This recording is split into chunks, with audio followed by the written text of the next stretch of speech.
Hugo, notre apprenti, vient d'avoir le permis A2. Sauf que pour nous, un permis, ça ne fait foi au mieux qu'une fois qu'un gendarme te l'a ôté. Alors avant de pouvoir nous accompagner en reportage, l'ARPED va devoir faire ses preuves. Et pour ça, on lui a préparé un tout petit examen, l'occasion de lui transmettre toutes les techniques, trucs et astuces qui font le savoir-faire des essayeurs MJ depuis des générations. Commençons par une épreuve théorique, histoire de tester sa culture G. Premier exercice. Compréhension orale. Crossplane ou V4? Bicylindre en V ou en ligne? 4 cylindres en ligne ou 3 cylindres?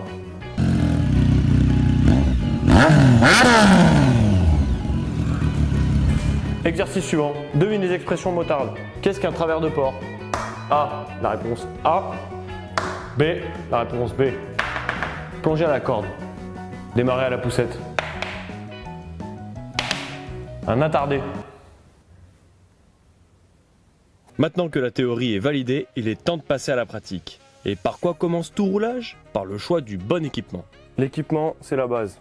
Plus important, boule caisse pour éviter les migraines. Ensuite, très important, tour de cou. Ça, c'est un tour de cou technique, tu peux doubler, tu prends un tour de cou en tissu. Ça, c'est pour que ce soit plus confort et que ça soit moins désagréable. Et pour l'été, un tour de cou comme ça, même s'il fait canicule, c'est important de le mettre parce qu'en fait, tu t'aperçois que tu chopes vite des coups de soleil là dans la nuque. Toujours prendre un deuxième écran clair parce qu'on finit souvent la nuit. Ensuite, obligatoire. Veste de pluie, pour plusieurs raisons, pour la pluie évidemment, mais aussi pour le froid. Moi j'appelle ça la couche psychologique. Quand tu sais que tu as la possibilité de rajouter une couche pour t'isoler, ça dans la tête, ça marche bien. Interdiction au pull à capuche. Pourquoi? Pas parce que ça se prend dans le vent, ça, non pas pour ça, mais parce que quand il flotte, si ta capuche elle reste dehors, elle est trempée et en fait l'eau remonte jusqu'au cou. Très important sur ton casque, il faut que tu aies une bavette au niveau du menton. Parce que sur l'autor, notamment avec des roadsters, tu as des flux d'air qui te remontent. Alors l'hiver, je te laisse même pas l'impression d'avoir une clim sous le nez. Donc c'est important d'avoir un cache-menton et si possible un pinlock pour pas avoir de buée. Pour les couches, il faut faire gaffe de pas s'engoncer dans ces habits parce que c'est pas les habits qui te chauffent, c'est le sang. Il faut que le sang puisse circuler. Donc c'est la même chose pour les gants. Il faut prendre des gants, si possible une taille au-dessus. Parce qu'en plus quand tu es en contrainte comme ça a tendance à les remonter et ça peut vite te faire mal aux doigts. Donc les gants, c'est bien d'avoir une taille au-dessus. Voilà le B.A.-ba. C'est bon. On est prêt. On va enfin pouvoir y aller. Top, top, top, top, top, top, top. J'ai peut-être oublié un truc. Faut d'abord qu'il apprenne à sangler un sac correctement. Promis, après il y a de l'action. Bon déjà, choisis tes armes. Qu'est-ce qui t'inspire le plus là? Moi je pense que c'est ça qui m'inspire le plus. Raté. Et non mon petit Hugo, si les sangles à cliquer rassurent par leur tissage et leur verrouillage robuste, elles finissent toujours par prendre du jeu. Sans compter que même avec les petites sangles à pince, tu risques de massacrer ta peinture avec la partie métallique. C'est pour ça qu'AMJ, on mise tout sur l'élasticité et la praticité des tendeurs. Et là, moi je serais toi, je le mettrais là. Parce que si tu le mets là, il peut faire ça. On en pose donc deux en croix par-dessus qui tirent dans des sens opposés et vers le bas. Et toujours le crochet vers l'intérieur pour éviter de le désarimer par inadvertance. Là, ça te revient un peu dans le dos. Donc ce que tu fais, c'est pour ça que je t'en ai filé un troisième. En fait, le troisième, tu t'en sers pour ramener le sac vers l'arrière. Okay. Et gaffe à ne pas accrocher les sangles sur une partie mobile, genre le bras oscillant. Hein Hugo? Non, mais j'avais pas vu que... Chut, c'est moi qui raconte. Bah t'es pas mal là. Ouais. Pour vérifier si c'est bien attaché, il faut que quand tu bouges le sac, c'est comme une moto sur une remorque, il faut clairement qu'elle bouge avec. Voilà, on va bientôt pouvoir y aller. Hein. Super. Ah, et une dernière petite astuce, glissez votre veste de pluie sous la croix formée par les tendeurs et toute autre chose qui doit rester accessible rapidement, genre une bouteille d'eau ou un kit de premier secours, au hasard. L'heure du grand départ a sonné pour Hugo. A lu le grand frisson de l'évasion, la caresse des brises d'été, la morsure du vent d'hiver et... Comment je fais pour... Non, je passe ma première jambe droite. Fais comme Valentino Rossi. Enfin, vous avez compris quoi. D'ailleurs, en parlant de frisson, je ne vous ai toujours pas dit ce que je lui ai réservé pour sa première sortie en moto. D'abord, un peu d'autoroute, en sportive. Donc, 3 fois rien, hein, 700 bornes le premier jour. Et pour ne rien gâcher, j'ai veillé à ce que la météo soit pourrie. Flotte et 5 degrés de moyenne toute la journée. Parfait. Alors, allez, on a fait 300 bornes. Tu kiffes toujours? Moyen. L'objectif du jour est de rallier à l'est depuis Paris pour rejoindre Aurélien et son équipe. On restera avec eux les 2 prochains jours pour voir si Hugo peut tenir la cadence d'un comparo sur les petites routes des Cévennes, un des terrains de jeu favoris des essayeurs MJ. Mais avant d'avoir le droit d'y goûter, voyons d'abord s'il est digne de notre routine gastronomique. Comme les sandwichs carrés, c'est l'aliment de base d'un essayeur à motojournal, on va faire un petit défi. Il va falloir qu'il en mange le plus possible, le plus vite possible, sans s'étouffer, tellement c'est sec. On va te prendre. Ceux-là ils sont pas bons. Ceux-là ils sont particulièrement dégueulasses. Le rosette tu vas adorer. Sans boire d'eau en plus. Je t'aurais bien pris un jambon beurre mais il y a du beurre donc ça risque de... On risque de tricher un peu. On va faire un jambon emmental, ça c'est bien sec aussi. Puis tu sais la tranche d'emmental elle te colle au palais là. Infernal. Bien là le petit poulet rôti. Non le poulet rôti il est trop... Trop humide. Trop humide. Ton œuf. Là quand tu tombes sur le jaune qui est tout sec là, c'est infernal. Bon, ça devrait suffire non? Allez c'est parti. Go!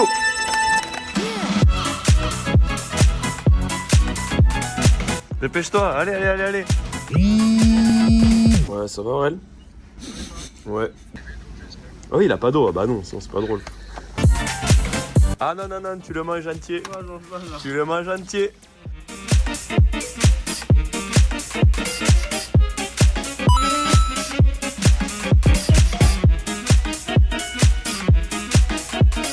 J'arrive pas, Rémi. Les jours, j'arrive pas. T'en peux plus? Non. En vrai, t'en peux plus? J'ai mangé trop vite de poulet. Eh ben, c'est un échec! Ouh!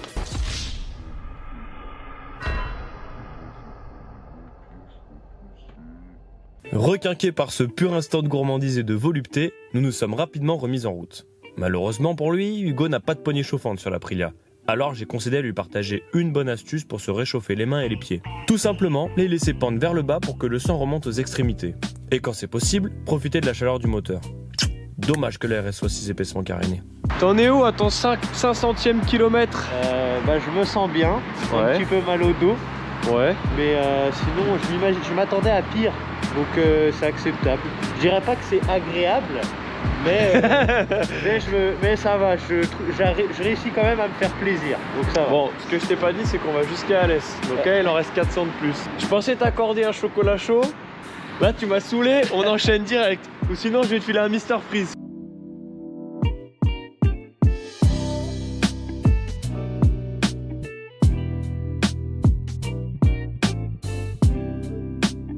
Le péage de Bolène est en vue. On arrive enfin au bout de cet interminable ruban d'asphalte. Et à ma grande surprise, Hugo, lui, n'est toujours pas au bout du rouleau. Tant mieux, je lui ai préparé un nouveau défi. Un entraînement essentiel à l'une des pires épreuves de la vie du motard. Payer au péage le plus rapidement possible. Il se présente au guichet. Mais oui, tout à fait, Michel. On va voir s'il s'est correctement préparé pendant l'intersaison. Allez, déjà, belle technique sur la levée de gants, c'est pas mal. Eh ouais, ça commence bien. Le ticket était préparé dans la banane. Remets-non! Mais qu'est-ce qu'il fait? Mais qu'est-ce qu'il fait? Oh là là, quel dommage! Mais quel dommage! Mais c'est quel mal passé dommage! sur le détecteur de charge, défaut d'identification du véhicule. Mais quelle tristesse, Michel! L'action est foutue. Bon bah voilà, on y arrive. C'est fait. Alors, comment tu te sens? Engourdi. Engourdi. Ouais, j'ai mal au poignet, au trapèze aussi. Mais sinon, ça va. Content. Alors, il a fait les 715 km sur la RS660, il n'y a pas eu d'échange de moto.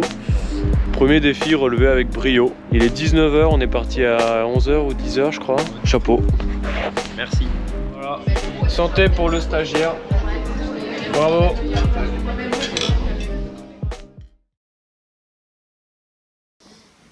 Ouais, bonne nuit mon petit gros, hein.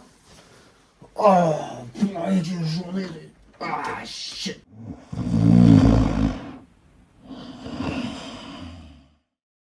Bon, c'est parti, jour 2. J'imagine que t'as bien dormi. Après la première épreuve, donc on s'est fait un Paris-Alès par l'auteur d'une seule traite sous la flotte en hiver. T'as pas bronché. La deuxième épreuve, ça va être de suivre la caravane d'un comparo MJ. Là, c'est les trails qui partent, donc sur les petites routes des Cévennes. Donc là, ça va être de la moto un peu sportive. T'es chaud patate pour ta première balade moto? Allez, bonsaï.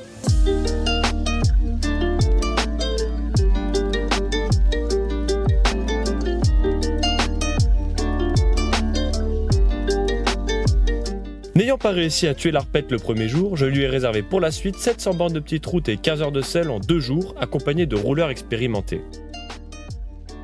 J'étais plutôt optimiste car Hugo a déjà 12 000 km de 125 au compteur.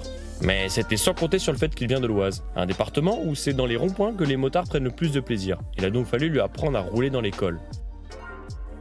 Fort de ses 50 ans de moto, l'inoxydable colonel a tenu à apporter sa pierre à l'édifice. Tu veux que je te dise comment on réussit une quiche lorraine, une bonne quiche lorraine là? Ah, il faut déjà, à la base, il faut de la choucroute, il faut de la saucisse, et il faut aussi un jarret de porc. Après, tu découpes tout ça, tu mets dans la machine à laver, tu mets en programme essorage, et ça te fait un putain de pâté en croûte, mais génial quoi. Et comment on fait sur ces petites routes de chèvre?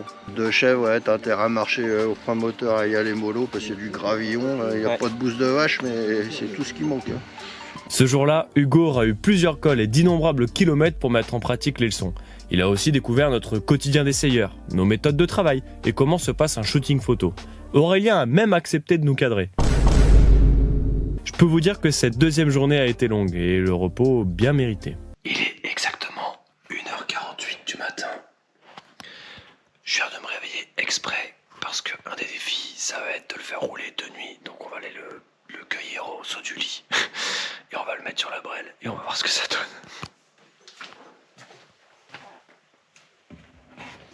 Debout! Allez, on se lève, on va rouler!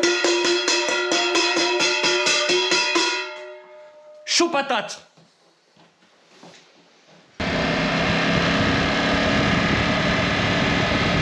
On est bien là, non? Ouais, très bien. Bon, alors l'astuce de nuit... Allez, dépêche-toi! C'est qu'il faut bien rouler au milieu de la chaussée, pas de la voie, au milieu de la chaussée. Allez, roule!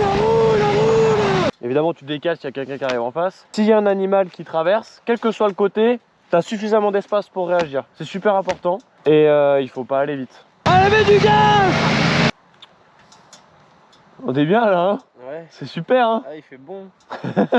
C'était bien ta journée de 10 heures de moto? Ouais, c'est pas fini. Bah techniquement, on est demain, donc c'est bon. C'est vrai. Le lendemain, j'ai continué sur cette lancée et approfondi son apprentissage. Pour rouler sur la route, rouler safe, moi je me suis aménagé un truc dans mon esprit, c'est que quand j'ai débuté, je me disais 4 lettres. R, T, P, F. Ok, présenté comme ça peut paraître étrange, mais retenir ces 4 initiales est un moyen mémotechnique infaillible pour n'oublier aucun des 4 fondamentaux de la conduite d'une moto. Dans l'ordre d'importance, R pour regard, T pour trajectoire, P pour position et F pour frein arrière. Commençons par le regard. Regarder loin permet évidemment d'anticiper et de guider sa moto, mais aussi de réduire sa peur, car plus on projette son regard loin, moins le décor défile vite, et plus la sensation de vitesse est réduite, donc plus on peut être réfléchi. La peur et la crispation sont toujours les pires ennemis de la sécurité à moto. Ensuite, la trajectoire. La trajectoire, sur la route, il faut se mettre en sécurité. La trajectoire, basiquement, c'est toujours la même. C'est quand tu prends un virage à droite, on va prendre cet exemple-là, tu te positionnes toujours à l'extrémité gauche de ta voie. Tu vois, là, ils vont tous partir.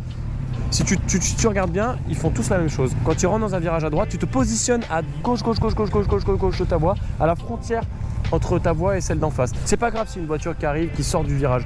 Tu es toujours à temps de ramener et de freiner. Si tu étais rentré direct à la corde dans ce virage à droite, en fait, tu aurais eu ton angle maxi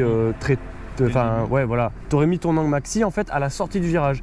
Et si jamais il y a une voiture qui en face déborde de sa voie et que toi t'es plein angle, tu peux plus rien faire, t'es mort, t'es déjà plein angle. Donc vaut mieux avoir la surprise à l'entrée du virage qu'à la sortie. Aller chercher l'intérieur du virage au dernier moment permet d'avoir une meilleure visibilité sur ce qui va arriver en face au moment de tourner. Et cela retarde naturellement la prise d'angle, ce qui permet souvent de tourner plus court, donc de passer moins de temps sur l'angle là où est le danger. Et accessoirement, tout ça permet aussi de rouler plus vite, car de freiner et d'accélérer plus fort et plus longtemps. Ensuite, la position. Dans l'idéal, tu mets toujours le pied gauche sur la pointe des pieds. Le pied droit, tu le positionnes au-dessus du frein arrière. On va voir après pourquoi. Tu essaies de t'éloigner un petit peu du réservoir. C'est surtout vrai sur circuit, c'est moins vrai sur route, mais c'est toujours bien d'être un peu à l'aise. D'être un peu à l'aise et surtout de se donner la possibilité de pouvoir saisir le réservoir avec les genoux, ce qui permet de se tenir avec le bas du corps. Cela libère totalement les bras dont on a bien besoin pour autre chose, car... Une moto, en fait, ça tourne au guidon. Une moto, tu la fais tourner en poussant sur le guidon. Et t'appuies aussi un petit peu sur les cale-pieds. Et le dernier, F, frein arrière. Ça, c'est la base. Sur la route, le frein arrière, c'est obligatoire. Quand tu rentres dans un virage, Tu peux freiner de l'avant, ça va ralentir ta moto. Ton frein avant sert à ralentir ta moto. Ton frein arrière sert à la stabiliser et à la ramener à la corde. En effet, quand le frein avant a tendance à verrouiller la direction et à empêcher la moto de tourner librement, le frein arrière, lui, la ralentit sans la perturber et la fait même naturellement tomber sur l'angle. De plus, il assoit la moto et maintient une assiette neutre meilleure pour le travail des suspensions. Alors qu'à l'inverse, encore une fois, le frein avant crée un transfert de masse et augmente les risques de perte d'adhérence. C'est pour ça que c'est bien aussi de bien gérer sa boîte de vitesse et d'avoir toujours un peu de frein moteur. Quand tu cumules frein arrière, frein moteur, pour rentrer dans un virage, t'es royal. Juste, tu freines de l'avant, tu relâches, tu mets du frein arrière, tu l'assois, là elle va tourner. Okay, ouais. Ça l'emmène. Ouais. Et quand tu cumules tout ça, quand tu mets les wagons les uns après l'autre, là c'est le TGV, Banzai. Ok, nickel. Bon bah ça y est, on a fini. Bravo, il n'y a plus qu'à remonter à Paris maintenant. Donc il va falloir le... Et donc... Alors, pour le retour, on va faire sans les mains et les yeux bandés. Donc mon conseil, tu vois, c'est quand tu pars,